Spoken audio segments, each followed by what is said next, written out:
বন্ধুরা, আজ আমি তোমাদের সামনে নিয়ে এসেছি এক দুর্দান্ত টিউটোরিয়াল ভিডিও, যেখানে দেখা যাবে কিভাবে পুরনো নষ্ট হয়ে যাওয়া টিউবলাইটকে কাজে লাগিয়ে তৈরি করা যায় অসাধারণ কাঁচের শোপিস।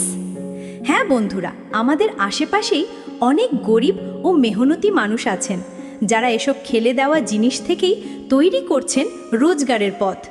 আজকের ভিডিওতে তেমনই এক মিস্ত্রির কাজ দেখে তোমরা মুগ্ধ হয়ে যাবে। প্রথমেই সে সাবধানে টিউবলাইটগুলোকে ভালোভাবে পরিষ্কার করে নিল।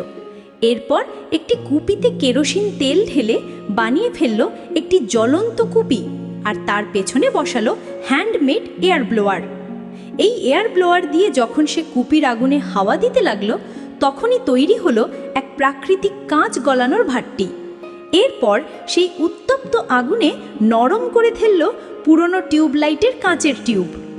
তারপর শুরু হলো জাদুর মতো কাজ, কখনো টেনে, কখনো মুখ দিয়ে ফুঁ দিয়ে, আবার কখনো বাঁকিয়ে। ধাপে ধাপে তৈরি হলো এক সুন্দর কাঁচের বক পাখি।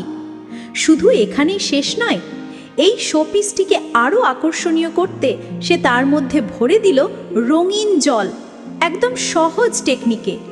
আর ব্যাস, তৈরি হয়ে গেল এক অসাধারণ কাঁচের শোপিস, যেটা দেখলে যে কেউ বলবে, ওয়াও, এমন জিনিস তো বিদেশে রপ্তানির যোগ্য।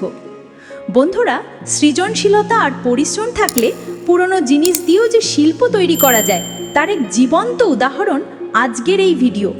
তোমরা কেমন লাগলো জানাবে অবশ্যই।